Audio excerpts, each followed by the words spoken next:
시작.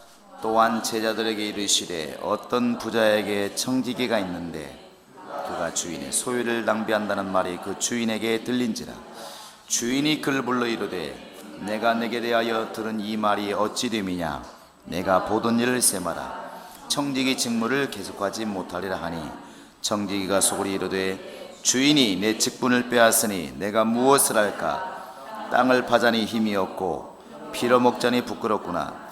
내가 할 일을 알았도다. 이렇게 하면 직분을 빼앗긴 후에 사람들이 나를 자기 집으로 영접하리라 하고 주인에게 빚진 자를 일일이 불러다가 먼저 온 자에게 이르되 내가 내 주인에게 얼마를 빚졌느냐. 말하되 기름 100마리니이다.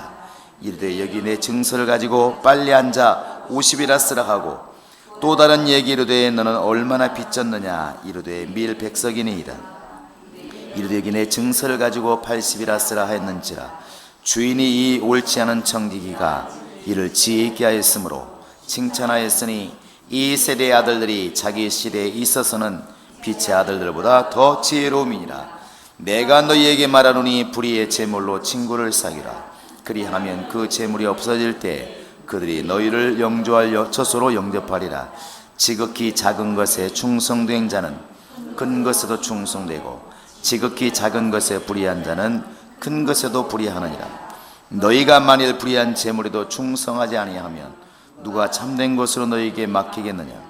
너희가 만일 남의 것에 충성하지 아니하면 누가 너희의 것을 너희에게 주겠느냐.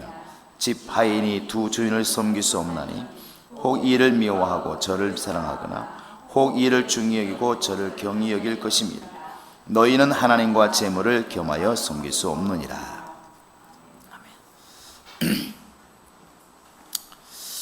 우리 하나님은 만유의 주가 되십니다. 만유는 말 그대로 우리 눈에 보이는 것들, 또 눈에 보이지 않는 것들, 하늘의 것들, 땅의 것들, 쉽게 말하면 모든 인간이 볼 수 있는 것, 볼 수 없는 것, 이 세상에 존재한 모든 것을 우리가 만유라고 본다면 그 만유의 주가 되시는 분이 바로 우리 하나님이십니다. 그래서 창세기 1장 1절에서도 하나님이 태초에 천지를 창조하셨다, 이렇게 창조한 것의 시작을 바로 하나님으로 말미암았음을 이렇게 정확하게 말해주고 있습니다. 신앙은 여기에서부터 분명히 시작되는 것입니다. 이 만유가 지으신 분이 있느냐, 주인이 있느냐는 것과 그냥 내가 태어났을 때 보니까 있더라, 어떻게 생겼는지는 모른다, 그냥 자연스럽게 생겼겠지 하는 것에서 전혀 신앙인과 아닌 사람들의 모습이 이렇게 갈라지게 되는 것입니다. 여러분과 지금 나의 신앙은 모든 만유의 주인이 바로 하나님이신 것을 아는 것이고 시인하는 데서부터 우리의 신앙이 출발하는 것입니다. 우리 한번 에베소서 4장 6절을 한번 보시겠습니다. 에베소서 4장 6절입니다. 같이 읽겠습니다. 시작. 하나님도 한 분이시니 곧 만유의 아버지시라. 만유 위에 계시고 만유를 통일하시고 만유 가운데 계시도다. 만유라는 말을 잘 쓰고 있는데 하나님이 누구시냐? 만유의 아버지이시라. 만유 위에 계시고 만유 안에 계시고 만유를 통일하시고 이 모든 만유의 주인이 누구시냐? 바로 하나님의 아버지라는 사실입니다. 하나님 아버지가 이 모든 만유의 주인이십니다. 그러니까 하늘과 땅의 모든 존재하는 것들, 사람까지 포함해서 모든 존재하는 것들의 주인이 누구냐? 바로 하나님이십니다. 하나님이 바로 이 모든 만유를 누구에게 주시기를 원하시느냐? 아들에게 주기를 기뻐하시는 겁니다. 우리 한번 히브리서 1장 2절을 보시겠습니다. 자, 히브리서 1장 2절입니다. 여러분 한번 같이 펴서 보시기 바랍니다. 자, 다 펴보셨나요? 1장 2절입니다. 시작. 이 모든 날 마지막에는 아들을 통하여 우리에게 말씀하셨으니 이 아들을 만유의 상속자로 세우시고 또 그로 말미암아 모든 세계를 지으셨느니라. 여기 보시면 하나님께서 아들을 만유의 상속자로 세우시고 이렇게 돼 있어요. 그러니까 하나님께서 모든 만유의 주인이신데 그 모든 만유를 이어받을 자, 넘길 자가 누구냐? 아들로 삼았다는 것입니다. 결국 아들을 하나님께서는 모든 만유의 상속자로 정하신 겁니다. 그리고 아들로 말미암아 모든 세계를 지었느니라. 왜 이 이야기를 우리가 자꾸 심도 있게 들어야 되냐면, 이것이 알아지고 이것이 믿어지면 결코 이 땅에 사는 동안에 우리가 교만하지 않을 수가 있습니다. 그리고 내가 소유하는 것 때문에 내 것이라는 자신감이나 내 것이라고 하는 교만이 나오지를 않는다는 것이죠. 에덴 동산이 하나님의 것인가 아니면 아담의 것인가? 아담이 마음껏 먹고 마음껏 움직일 수 있는 권리가 분명히 있지만 아담은 에덴 동산의 주인이 아닙니다. 우리가 늘 얘기합니다. 아담은 동산 지기이지 동산의 주인은 아니라는 것이죠. 그런데 어느 순간에 주인처럼 행동해버리면 그 자체가 타락이고 그게 바로 하나님께서 분노하시는 일이라는 사실입니다. 성경은 이 부분에 대해서 많은 이야기를 많이 하고 있죠. 주인이 외국에 나가 있는 동안에 마치 자기 것인 것처럼 허랑방탕했을 때 주인이 돌아와서 책망하는 그런 종이 있고, 주인이 외국 나가 있을 때 정말 그 자기 종들을 갖다가 정말 주인의 마음을 가지고 열심히 먹이고 가르치고 열심히 양육해서 주인이 돌아왔을 때 칭찬받는 그런 종이 있고, 이렇게 아담처럼 동산을 관리하라고 직임받은 그것을 우리는 청직이란 말을 이렇게 쓰고 있습니다. 청직이. 여러분과 지금 나는 내가 지금 태어나서 지구를 만든 것도 아니고 내가 공기를 만든 것도 아니고 내가 시간을 만든 것도 아니고 내 육체를 내가 만든 것도 아닙니다. 이건 누구나가 그렇게 시인할 수밖에 없겠죠. 그럼에도 불구하고 어느 순간인가부터 내 것이라고 하는 것이 굉장히 크게 자리 잡고 있다는 것이죠. 내 것, 정말 내 것일까? 정말 내 것일까? 한번 여러분 잘 생각해 보시기 바랍니다. 이것이 내 것이라는 게 너무 강하다 보니까 결국 예수님이 거지가 되고 교회도 거지가 되고 하나님도 거지가 되는 것입니다. 내가 그냥 도와줘야만 사는 존재, 교회도 내가 도와줘야만 되는 존재, 예수님 내가 헌금하지 않으면 어려워지는 존재, 결국 나는 주는 자요 예수님은 얻어먹는 자요, 이렇게 된다는 것이죠. 불신자들의 마음속에 그런 게 있습니다. 조그만 일로 교회를 혹시 도울 일이 있으면 내가 도와서 교회가 그나마 살았지 이렇게 생각한다는 것이죠. 그 주체가 뭐냐면 나라는 것입니다. 내 것을 가지고 내가 교회를 도왔다고 생각하는 것입니다. 내 것을 가지고 예수를 도왔다고 생각하는 것입니다. 그런데 근본부터 따져 들어가 보면 하늘이 과연 누구 것인가? 땅이 누구 것인가? 내 몸은 누구 것인가? 내게 있는 생명은 누구 것인가? 이렇게 들어가 보면 사실은 종이 주인을 위해서 이렇게 잔치를 베풀었다 할지라도 그 잔치는 종이 베풀어준 잔치가 아니라는 사실을 금방 알 수 있습니다. 그건 분명히 주인의 것을 가지고 분명히 잔치를 연 겁니다. 이것을 알게 되면 신앙이 주님 뜻대로 가는 것이고, 이게 불분명하면 신앙 자체가 이제 굉장히 열심히 하지만 굉장한 자부심도 있죠. 나 때문에 교회가 세워지고 나 때문에 정말 교회가 큰 일을 감당하고 굉장히 자부심이 있지만 궁극적으로 보면 뭔가 지금 빗나가 있는 것이죠. 우리는 이 근본을 분명히 살피셔야 됩니다. 오늘 이 지금 불의한 청지기 예수님이 이렇게 책망하시는데 또 이렇게 비유를 말씀하시는데 많은 사람들이 이제 이 청지기 이야기 때문에 많이 혼란들을 겪고 다양한 의견들이 많이 나옵니다. 그게 왜 그러냐면 8절에 보시면 이렇게 써 있습니다. 한번 같이 읽어볼까요? 8절입니다. 시작. 주인이 이 옳지 않은 청지기가 이를 지혜 있게 하였으므로 칭찬하였으니 이 세대의 아들들이 자기 시대에 있어서는 빛의 아들들보다 더 지혜로움이라. 주인이 지금 칭찬한 이 종이 어떤 종이냐면, 자 1절 읽어보시겠습니다. 시작.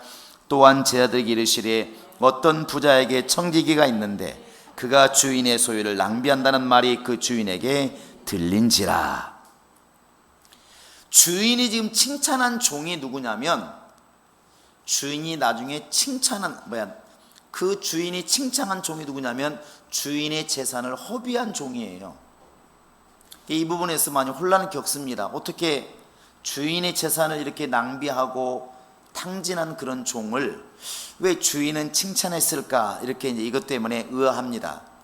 그래서 어떤 사람들은 이 사람이 비록 주인의 재산을 탕진한 것은 잘못했지만, 그러나 자기 앞날을 이렇게 예배한 것에 대해서 주인이 칭찬했다. 좀 더 근본적으로 생각하는 건 자기를 위해서 했는데 뭐 칭찬할 게 뭐 있냐. 어떤 사람이 회사 돈을 횡령했는데 그 횡령한 돈을 가지고 쉽게 말하면 자기 앞길을 마련했다. 그게 칭찬할 일이겠느냐. 그건 맞지 않다 그래가지고 또 어떤 분들은 이렇게 보시는 분들도 있더라고요. 이 지금 처음에 주인이 몰랐을 때는 주인의 것을 많이 낭비를 했는데, 나중에 주인이 알게 됐을 때 이제 다시는 네가 이 직분을 감당하지 못하라 했을 때 겁이 나니까 그 사람들 불러다가 야 빚 얼마 졌느냐, 나는 기름 100마리이다. 그러면 50이라 빨리 써라. 이게 마치 그럼으로써 이 빚진 사람들이 야 정말 주인을 위해서 사실 갚아야 될 것을 안 갚는 것이지 않습니까? 이게 주인의 이름이, 종이 일을 했지만 빚진 사람 입장에서는 야 이 사람 참 굉장히 마음이 너그러워졌구나. 누구를 좋아하냐면 주인을 좋아한다는 것이죠. 원래는 누구 이름으로 빚을 얻었냐면 주인의 이름으로 빚을 얻은 것이니까, 비록 종이 중간에서 빚을 갚아준 것처럼 보여도 그 빚진 사람 입장에서는 주인이 갚아준 걸로 안다는 것이죠. 그래서 갑자기 그 주변에 빚쟁이들 입속에 야 그 주인이 요새 마음이 너그러워져서 100만원 빚진 사람을 50만원 깎아주고 50만원만 받는데 그래가지고 좋은 평판이 나지 않았을까. 그래서 아마 자기 이름에 평판이 나니까, 부자들은 돈이 뭐 50만원 있으나 100만원 있으면 별 차이가 없으니까 손해본 것은 별로 안 되니까, 우리 자기 이름이 사람들이 이렇게 좋은 뜻으로 이렇게 드러나니까 칭찬을 했다, 이런 분들도 많이 있더라고요. 여러분 어떻게 생각하시나요? 근데 제가 볼 때는 이 옳지 않은 청지기가 이를 지혜 있게 하였으므로 칭찬했을 때 이 칭찬이 말 그대로 정말 잘해서 칭찬한 것으로 보았을까? 그러지는 않은 것 같습니다. 왜 그러냐면 이미 주인의 재산을 낭비했고, 여기가 분명히 불의한 청지기인 것은 너무나 분명합니다. 그런데 주인이 그 잘못한 것을 칭찬할 리는 없다는 것이죠. 더더군다나 하나님이시라면 그를 칭찬할 리가 없습니다. 아마 이런 정도였겠죠. 한국말로 표현하면 야 그놈 재치는 있네, 살궁리는 참네, 이 정도였지 않았을까. 그래도 지 앞가림은 하네, 이렇게 하는 거 있지 않습니까? 언뜻 보면 글로만 쓰면 칭찬하는 것처럼 보이지만 사실은 별로 칭찬이 아닌 것이죠. 주인 입장에서 본질적으로 옳다고 하는 게 아니라 지금 죽을 수밖에 없는 그런 상황인데 자기 피할 길을 마련하는 것을 보고 그놈 참 그래도 잔재주는 있네, 꾀는 있네, 이렇게 그냥 말하는 정도의 투가 아니었을까 생각을 합니다. 이게 본질적으로 불의를 칭찬한 것은 아니었다는 것이죠. 그것을 왜 알 수 있냐면 8절 뒷부분에 보면 이렇게 써 있습니다. 칭찬했다는 말 뒷면에 보면은 이 세대의 아들들이 자기 시대에 있어서는 빛의 아들들보다 더 지혜로움이라 이렇게 써요. 지금 하나님의 자녀들을 설명한 게 아닙니다. 분명히 구별 딱 지었습니다. 이 세대의 아들들이 빛의 아들들보다, 빛의 아들들은 분명 우리가 누구한테 물어봐도 이것은 하나님 안에 있는 사람들, 은혜 안에 있는 사람들이 맞는데, 이 시대에 있어서는 이 세대의 아들들이 오히려 빛의 아들들보다 더 지혜롭다. 그게 무슨 얘기냐면 오히려 세상 것들을 가지고 살궁리를 더 잘한다는 것이죠. 이것을 이 세대의 아들들이라고 말하는 것을 보면 결코 주님이 칭찬한 것은 근본적으로 아니라는 것입니다. 주님이 진짜 하고 싶은 얘기가 뭐냐면 그 뒤에 이렇게 나와 있습니다. 9절부터 나와 있어요. 9절에 보시면 내가 너희에게 말하노니, 이건 지금 주님 말씀하고 싶은 겁니다. 불의한 청지기 예를 들면서 내가 이 말을 하고 싶었다 이거겠죠. 그 이야기의 핵심이 뭐냐면 불의의 제물로 친구를 사귀라. 그리하면 그 제물이 없어질 때에 그들이 너희를 영접할 것으로 영접하리라 이렇게 되어 있습니다. 불의한 청지기 내용이 어떻든 간에 예수님이 왜 그 비유를 들었을까? 불의한 제물로 친구를 사귀라, 이 말을 지금 주님이 하고 싶은 겁니다. 그리고 그 뒤에 10절, 11절, 12절부터는 주님이 말씀하시는 그 말씀의 핵심이 거기에 담겨 있어요. 여러분 9절 한번 보실까요? 대비를 시켜놓고 있습니다. 여기에는 바로 이제 10절부터 보시면 작은 것과 그 다음에 뭐가 있어요? 큰 것이 있습니다. 작은 것과 큰 것을 있고, 11절에 대비시킨 걸 보시면 불의한 제물과 뭐가 있어요? 참된 것이 있어요. 불의한 제물과 참된 것. 그 다음에 12절에는 뭐가 있어요? 남의 것과 내 것이 있어요. 내 것. 자, 그런데 이 말을 할 때 앞부분에 얘기한 것, 작은 것, 불의한 제물, 남의 것, 이 단어 뒤에 반드시 따라오는 게 뭐냐면 충성되지 아니하면, 이거예요. 잘 보시기 바랍니다. 10절에도 너희가 지극히 작은 것에 충성된 자는 큰 것 충성되고, 충성이란 단어가 되어 있고, 11절에도 불의한 제물에도 충성하지 아니하면 충성이 나와 있고, 12절에 남의 것에 충성하지 아니하면 어떻게 네 것을 주겠느냐 이렇게 나와 있습니다. 이게 무슨 얘기겠습니까? 여기에 나와 있는 10절에 나와 있는 작은 것, 또 11절에 나와 있는 불의한 재물, 12절에 나와 있는 남의 것, 이게 뭘까요? 이것이 바로 다른 데서는 땅의 것으로 심고 하늘의 것으로 거두고, 육의 것으로 심고 영의 것으로 거두고, 바로 이 세상의 것으로 심고 저 세상의 것으로 거두고, 육의 몸으로 심고 영의 몸으로 거둔다는 말과 같은 맥락입니다. 같은 맥락이에요. 그런데 우리는 주님께 나아갈 때 뒤에 것만을 많이 이렇게 요구한다는 것이죠. 잘 보시면 10절에 보시면 큰 것 있습니다. 큰 것을 달라고 외치고, 11절에 보시면 참된 것을 달라고 외치고, 12절에 보시면 내 것을 달라고 외친다는 것이죠. 이것을 우리가 이제 권리만을 주장한다고 그러는데, 의무는 감당하지 않고 권리만 달라고 하는 신앙생활, 이게 이제 결국 타락이죠. 근데 주님이 우리에게 지금 말씀하신 명령은 딱 하나입니다. 딱 하나예요. 지극히 작은 것에 충성하라는 것이죠. 따라서 하시기 바랍니다. 지극히 작은 것에 충성하자. 시작. 지극히 작은 것에 충성하자. 한 번 더 시작. 지극히 작은 것에 충성하자. 지극히 작은 것. 오늘의 이제 불의한 청지기는 재물을 가지고 예를 들었어요. 근데 이것은 재물뿐만 아니라 사실은 시간이라든지 직분이라든지 모든 면에 이렇게 통용이 된다고 생각을 합니다. 통용이 돼요. 성경에는 이제 그런 예들이 많이 있죠. 그래서 다윗 같은 경우도 나중에 유명해진 것은 왕이 되어서 유명했지만, 사실은 왕이 되기 전에 이미 저 산속에서 양들을 잘 관리했다는 것이죠. 목동으로서 이미 훌륭했다는 것입니다. 모세 같은 경우도 이미 애굽에서 이스라엘 백성을 이끌어낼 때에 이미 유명한 자지만, 그 전에 왕자로 있을 때 자기 동족이 어려움을 당하고 힘들어하는 걸 보고 그 애굽 사람을 쳐서 죽일 만큼 자기 동족을 사랑하는 것이 있었다는 것이죠. 그 정도로 동족을 사랑하는 사람을 주님께서는 불러서 그 민족을 이끌어내게 하셨다는 것입니다. 근데 오늘날 우리가 신앙생활하면서 우리 자신을 이렇게 돌아보자는 것이죠. 정말 우리가 재물도 시간도 직분도 과연 내 것을 얻기 위해서 노력하는 사람일까? 과연 주님 맡겨진 일을 최선을 다해서 감당하는 그런 직분을 가지고 우리가 감당하고 있을까? 정말 이 불의한 청지기를 통해서 우리가 주님께서 말씀하시는 걸 배우기를 원하는 것은 12절에 나와 있는 것처럼 너희의 것을 너희에게 주시겠느냐? 안 준다는 것이거든요.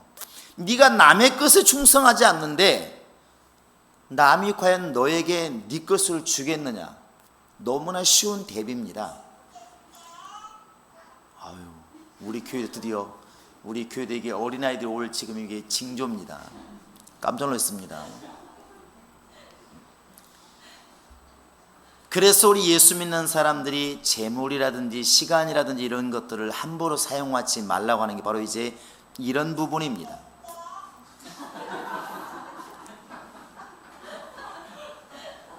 할렐루야. 그래서 우리 믿는 사람들은 욥이 말하는 것처럼 내가 적신으로 왔으니 적신으로 죽게 돌아가올지라, 내가 입으로 범죄하지 않겠다, 이렇게 말하는데, 이것이 노래할 때 기쁘고 말할 때 잘 가르치고 굉장히 있어 보이고 그런다고 해서 그렇게 안다고 해서 그게 믿음이 된 것은 아닙니다. 실제로 그렇게 삶이 영이 되지 않으면, 그 철학 가운데 우리 내 신앙이 연결되지 않으면 사실은 이 삶이 이루어지지 않는 것입니다. 여기서 불의한 재물, 그러니까 재물을 갖다 훔쳤는가, 또 부정한 방법 돈을 벌었는가, 그런데 그런 말이 아닙니다. 다시 말씀드리지만 불의하다는 것은 의가 없다는 것입니다. 이 세상의 재물은 생명을 주지 못합니다. 의가 없습니다. 의는 오직 예수밖에 없습니다. 할렐루야. 그래서 생명은 예수를 통해서만 얻게 되는 것입니다. 그런데 주님이 보시고자 하시는 것은 그 불의한 재물을 가지고 충성되이 살고 있느냐, 그 불의한 재물을 가지고 친구이신 예수를 사귈 만한 능력이 있느냐는 것입니다. 의가 없는 이 말을 확대시켜 보면 이렇게 이해할 수 있습니다. 눈에 보이는 육체를 정말 주님께 드려서, 의의 병기를 드려서 네가 하나님의 나라를 과연 얻고자 하느냐, 충성되이 일하고 있느냐, 의가 없는 재물을 정말 주님께 드려서 과연 하나님을 친구로 사귀고 있느냐 하는 것이죠. 하나님께 자꾸 드린다고 그러니까 헌금만 생각해서는 안 됩니다. 마태복음 25장에 나와 있는 것처럼 가난한 자들을 주의 이름으로 돌아보는 것들, 또 선자 이름으로 선지를 대접하는 것들, 이 모든 것들을 포함하는 것입니다. 쉽게 말하면 세상 사람들은 내 돈을 내가 벌었다고 생각하니까 내 것이라고 생각하기 때문에 내 마음대로 하지만, 우리는 그게 아니라 맡겨주었다고 생각을 한다는 것이죠. 하나님이 내게 맡겨준 것이다. 재물도 맡겨준 것이고 건강도 맡겨준 것이고 시간도 맡겨준 것이고, 이렇게 생각하는 것이 온전한 청지기의 마음이라는 것입니다. 우리가 그리 될 수 있기를 바랍니다. 할렐루야. 그런 얘기 많이 하죠. 그 한국은행에 보면 가끔가다 TV에도 그렇고 사진 나오더만요. 왜 그 직원들이 이게 돈다발도 아니고 그건 완전히 돈 더미죠. 이렇게 밀 때 10,000원짜리 50,000원짜리 막 겁나다 말 표현 못하겠는데 이따만하게 막 돼가지고, 왜 보셨나요? 가끔가다 저에게 선물을 줍니다. 그만큼 이제 꼭 뭐 설날 그럴 때 보면은 돈은 안 보내고 이제 사진만 보냅니다. 카톡으로. 거기에 보면 사람 키만한 돈덩어리를 밀고 가잖아요. 그런 말 하잖아요. 야, 저 사람은 오늘만 해도 몇 천억 만졌겠다, 그런 생각 들잖아요. 근데 결국 그 사람도 한 달 죽도록 그렇게 돈 운반하고서 받는 게 얼마겠어요? 그래봤자 월급 받겠죠. 이게 자기 돈이 아니었다는 것입니다. 아니었다는 것이죠. 그런데 내 돈이라고 한다면 그거 주고 오겠습니까? 그냥 가지고 오겠죠. 이게 전혀 다른 겁니다. 이렇게 물어보니까, 은행 다니시는 분들 물어보면 하루에 돈은 신돈이 어마어마하잖아요. 그런데 그냥 일뿐이네. 일이랍니다. 일. 우리는 만져만 봐도 좋겠다 그러지만 그냥 일이래. 일. 자기 관심은 월급밖에 없는 거예요. 왜? 내 것은 월급밖에 없으니까. 그런데 우리는 지금 어떻게 생각하냐는 것입니다. 교회 다니는 사람들에게 우리는 하나님의 청직입니다, 이렇게 말하면 누구나 공감합니다. 맞습니다. 근데 실제적으로 삶에서 보면 그렇지를 않다는 것이죠. 그래서 어떤 하나님의 일을 할 때 항상 내 것을 가지고 주님을 돕는다는 개념이 항상 머릿속에 있다는 거예요. 머릿속에. 그런데 절대로 그렇지 않다는 것입니다. 오늘 예화도 결국 예수님 말씀하신 건 주인이 따로 있습니다. 이 물질을 가지고 지금 쓰고 있는 것은 종이지 주인이 아니에요. 이게 청직입니다. 마음대로 지금 허비할 때도 주인의 돈이었고 100마를 50이라고 쓰는 것도 그때도 주인 거였습니다.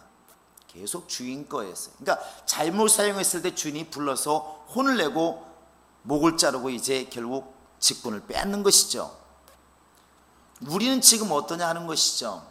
이것을 우리는 고상하게 말하면 달란트, 또 한국말로 하면 재능, 이런 말들을 많이 하는데, 정말로 내가 주님 것이라는 인정이 된다면, 모든 만유가 바로 주인이 하나님이시라는 것이 인정이 된다면, 사실 예수 믿는 사람은 남들보다 건강하다고 교만할 일도 아닌 것이고 남들보다 돈이 많다고 자랑할 일도 사실은 아니라는 것입니다. 오히려 이 말이 머릿속에 떠올라야 맞을 겁니다.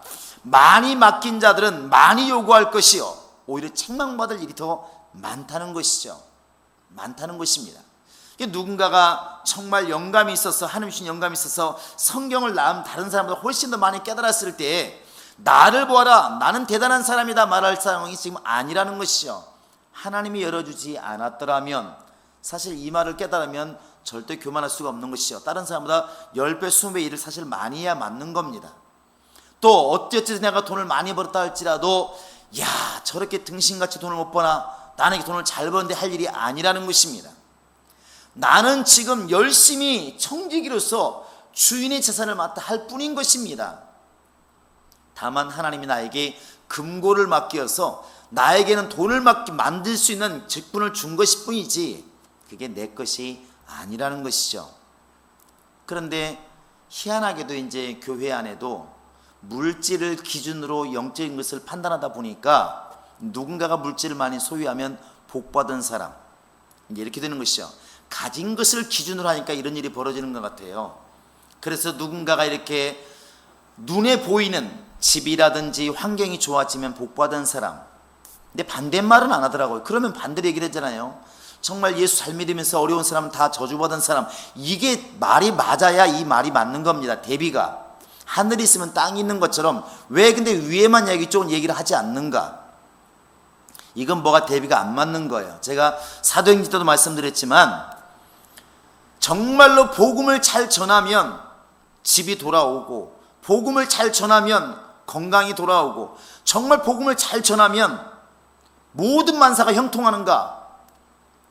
그럴 수도 있지만 아닐 수도 있습니다. 그렇게만 본다면, 만약에 모든 만사가 형통하고 복음 전대 집이 막 한 채가 두 채가 되고 두 채가 10채가 되고 이렇게 만약에 말한다면, 그러면 사도 바울이나 베드로는 다 저주받은 사람들이에요. 왜? 그 사람들이 복음을 전하면서 집 샀다는 얘기가 없습니다. 특별히 사도행전 만대에 가보면, 28장에 가보면 바울 같은 경우 마지막 로마에서 거의 죽기 직전에 보면은 새빵살이 했고 외투 한 벌이 있었고 가죽 성경 하나 있었습니다. 그렇게 가난한 사람이 무슨 복을 받다고 말할 수 있겠습니까? 오늘날 같으면 무슨 간증을 하겠습니까? 집 샀다고 간증하겠습니까? 회사가 커졌다고 간증하겠습니까? 땅을 많이 사도 간증하겠습니까? 그게 아니라는 것이죠. 근데 오늘날 우리 신앙인들의 모습이 자꾸만 소유 개념으로 모든 것을 맞추다 보니까 하나님 많이 맡긴 사람은 부자고 영감 있고 복 받은 사람이고 눈에 보이는 걸 말하는 것입니다. 가진 게 없는 것처럼 보이면 마치 복을 안 받은 것처럼 이렇게 느낀다는 것이죠. 그런데 제대로 된 청직이라면 오늘 10억 원을 운반하는 종이나 그냥 삽들고 지금 밭에 가서 일하는 종이나 그냥 종은 똑같은 종이라는 것을 금방 알 수 있다는 것입니다. 똑같은 종이라는 것이죠. 이 청지기 개념을 놓쳐버리면 정말로 영적 생활이 다른 데로 흘러갑니다. 사람들은 이것을 지적하지 않기 때문에 몰라요. 자기는 자랑거리가 되고 다른 사람들은 칭찬하기 때문에 자기도 깨닫지를 못하는 것입니다. 나는 너보다 훌륭한 사람이고 대단한 사람이고 이렇게 하는 이유가 뭐냐? 청지기라는 것을 딱 잃어버리기 때문에 이런 일이 벌어지는 것입니다. 주신 이도 하나님이시요 거두시는 이도 하나님이시라, 이것만 분명히 우리가 알아버리면 그렇게 말할 수가 없다는 것입니다. 그래서 우리는 작은 일이라고 말하는 이런 일들에 충성하라는 것입니다. 특히나 이제 개척교회 같은 데서는 뭘 해도 어설프잖아요. 큰 교회는 성가대장을 시켜도 이미 그 성가대마다 100명, 150명이 짱짱이 있으니까 파워가 있습니다. 힘이 있잖아요. 예배위원장들도 벌써 거기에서 봉사하는 사람이 수십 명 있으니까 빵빵합니다. 뭘 해도 다 자리에 올라가면, 장이 되면은 힘이 있어요. 그러니까 일도 많고. 근데 이제 사람이 적은 데서는 뭘 시켜놔도 그게 그거잖아요. 장이라고 해봤자 다를 것도 별로 없습니다. 다를 게, 전도위원장 해봤자 다를 게 없어. 내가 안 하면 할 사람도 없습니다. 이런 일이 벌어지죠. 그러니까 해도 그만 안 해도 그만 그렇게 된다는 것이죠. 일이 그 작은 일입니다. 그런데 주님은 보고 계시는 것이죠. 앞으로 10년 뒤에 정말 큰 일이 필요한데 누가 할 수 있을까? 주님 오늘 말씀 빌리면 지극히 작은 것에 충성된 자는 큰 것에도 충성되고, 이렇게 말하고 있습니다. 그래서 우리가 하나님의 이름으로 이루어지는 것에 대해서는 항상 최선을 다하자는 것입니다. 자, 하나님의 일에 최선을 다하자. 시작. 한 번 더 시작. 자, 여러분 11절에 지금 나와 있는 것처럼 불의한 재물에도 충성하지 아니하면 누가 참된 것을 너에게 맡기겠느냐. 참된 것이라고 하는 것은 분명히 이 땅의 재물이 아니라 저 하늘의 보화겠죠. 저 하늘의 보화를 누가 너한테 맡기겠느냐는 것입니까? 내가 불의한 재물에, 그 작은 재물에 충성하지 아니하면, 주님이 너무나 이렇게 분명히 말하고 있다는 것이죠. 이것을 재물이 부정해서 만지지 말라는 것이 아닙니다. 이것을 오해해가지고 또 어떤 교회나 목사님이나 또 집사님들은 그러므로 기독교인 다 가난해야 된다 이렇게 말하는데 그게 아닙니다. 이 재물을 많든 적든 어떤 사고방식을 가지고 어떻게 사용하느냐는 그 마음을 주님께서 보시겠다는 것입니다. 물론 재물이라고 하는 것이 일만하기 뿌리라고 디모데후서 6장 10절에 나와 있습니다. 근데 그것이 갖다가 재물 자체가 필요 없다는 것이 아니라 이 재물을 가지고 친한 친구를 사귀라, 곧 예수를 사귀라는 것이죠. 의가 없는 재물을 가지고 의가 있는 예수를 사귀라는 것입니다. 네가 지금 네 맘대로 쓰시는 이 시간을 가지고 시간의 주관자이신 예수를 사귀라는 것입니다. 지금 육체가 영생할 수는 없지만 영생할 수 없는 이 육체를 사용해서 영생을 주시는 예수를 사귀라는 것입니다. 이게 주님의 가르침이에요. 할렐루야.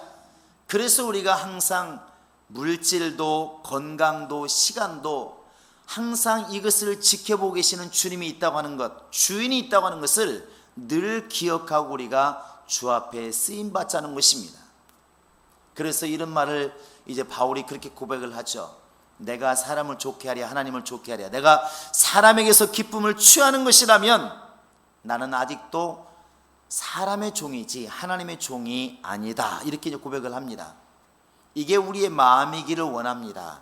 할렐루야. 지극히 작은 것이라고 그러니까 물질 100원, 1000원 이렇게 이해하지 마시기 바랍니다. 그게 무슨 얘기냐면 큰 것에 대한 지금 대비로 말씀하시는 것입니다.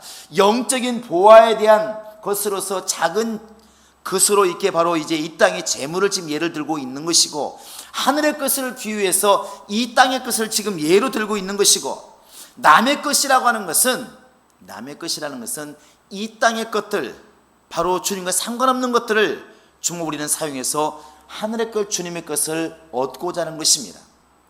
이게 대비예요. 그러니까 여러분들이 이 땅에 있는 동안에 육체도 시간도 재물도 이것이 내가 주인이 아니고 주님이 나에게 맡긴 것이라고 여러분 이해하시고 그 일에 충성을 다하시기 바랍니다. 할렐루야. 이게 말로는 참 쉬운데 삶에서 이게 참 행동하기가 굉장히 어렵습니다. 그러나 그렇게 해나가는 것이 그게 믿음이라는 것이죠. 내 마음대로 쓰지 않는 것, 내 마음대로 행동하지 않는 거, 내가 내 것을 사용하는 것처럼 주 앞에서 생각하지 않는 거, 이건 단순하게 인생을 생각해 보아도 압니다. 그냥 하나님이 나에게 40년이라는 생일을 주시면 40년밖에 못 사는 겁니다. 하나님이 나에게 80년의 생일을 주시면 80년 사는 것이고, 그 인생의 기한을 누가 주시느냐? 하나님이 주신다는 것입니다. 그럼 내가 선택한 게 아니라는 것이죠. 그래서 우리가 지극히 작은 것에 충성된 자는, 여러분 이 말을 좀 잘 이렇게 염두에 두시기 바랍니다. 이 말을 좀 더 확대시켜서 이 땅의 것에 충성하지 않는 자가 어떻게 하늘의 것에 충성하겠느냐? 눈에 보이는 부모에게 충성하지 않는 자가 어떻게 눈에 안 보이는 부모에게 충성할 수 있겠느냐? 눈에 보이는 재물에 충성하지 않는 자가 어떻게 눈에 보이지 않는 하늘의 재물에 과연 충성할 수가 있겠느냐? 이렇게 우리에게, 여러분에게 음성으로 들려오기를 주의 이름 부탁을 드립니다. 할렐루야. 우리 정말 교인들은 주님 맡기신 것이라는 사실을 늘 잊지 않기를 바랍니다. 내가 쓰고 있는 몸이기 때문에, 내가 쓰고 있는 시간이기 때문에, 내 손에 들어온 물질이기 때문에 내 것이 아니라 내 영혼의 주인이신, 내 삶의 주인이신 주인이 지금도 나를 지켜보고 계시고, 난 그분과 항상 돌아와서 언젠가는 계산할 때가 있다는 것을 깨달아서 내 것을 정말 주신, 나에게 주신, 내 이름으로 주신 것에 대한 충성을 다하는 우리 모두 될 수 있기를 바라고, 주 앞에서 정직한 심령으로 영적 생활하는 우리 모든 심령이 될 수 있기를 주의 이름으로 축원합니다. 이 시간 다 같이 기도할 때, 하나님, 그동안에 말로 내 몸이라 말했던, 내 것이라 말했던, 내 집이라 말했던 이 모든 것들도 궁극적으로는 주님이 오라 하시면 다 놓고 갈 수밖에 없는 내 것이 아닌 것을 다시 한번 깨닫게 하소서. 그런 영감 있게 하소서. 세상 사람들처럼 마치 자기 것인 것처럼 떵떵거리며 자랑하며 교만함을 우리는 다 내려놓게 도와주시고, 이제부터 하나님 주신 예물, 하나님 주신 모든 건강, 하나님 주신 모든 시간, 하나님의 허락하신 모든 직분까지 내 것이 아닌 것을 깨닫고 하나님의 것인 것을 깨닫고 충성을 다하게 하소서. 기도할 수 있는 여러분 되시기를 주의 이름으로 부탁을 드립니다. 더 나아가서 우리 한 가지 더 기도할 것은, 이 나라가 지금 이제 많이 지금 위기 상황입니다. 여러분 기도하실 때에 우리나라와 북한 쌈나면은 둘 다 어렵고 둘 다 어려워집니다. 이 시간 기도할 때 하나님이 도우시고 간섭하시어서 가장 선한 길로 정말 우리를 인도해 주시고, 우리 남한의 우리 기독교인들의 기도를 들었으라도 하나님이 모든 걸 참아주시고 인내주시고 좋은 우리나라에 정말 결과가 있도록 도와달라고, 남북한에서 유익이 되는 길이 열리게 해달라고 여러분 기도하시기를 주의 이름 부탁을 드립니다. 이 시간 다 기도할 때, 하나님, 내가 청지기임을 잊지 않게 하소서. 하나님 맡기신 청지기임을 깨닫게 하시고 청지기로서의 삶을 확실하게 살게 하소서. 우리 예수님을 믿고 하늘에 계신 우리 아버지여, 이름이 거룩히 여김을 받으시오며 나라 임하옵시며 뜻이 하늘에서 이룬 것 같이 땅에서도 이루어지이다. 오늘날 우리에게 일용할 양식을 주옵시고, 우리가 우리에게 죄 지은 자를 사하여 준 것 같이 우리 죄를 사하여 주옵시고, 우리를 시험에 들게 하지 마옵시고 다만 악에서 구하옵소서. 나라와 권세와 영광이 아버지께 영원히 있사옵나이다. 이제는 우리 구주 예수 그리스도의 은혜와 하나님 아버지의 극진하신 사랑과 성령의 교통하심과 인도하심이 이제 주의 명령을 따라서 눈에 보이는 작은 일에도 주의 이름을 걸고 청직이라고 하는 것을 기억하여 충성을 다하기 결정한 모든 심령들 머리 위에 이제로부터 영원토록 함께 있을지어다. 아멘.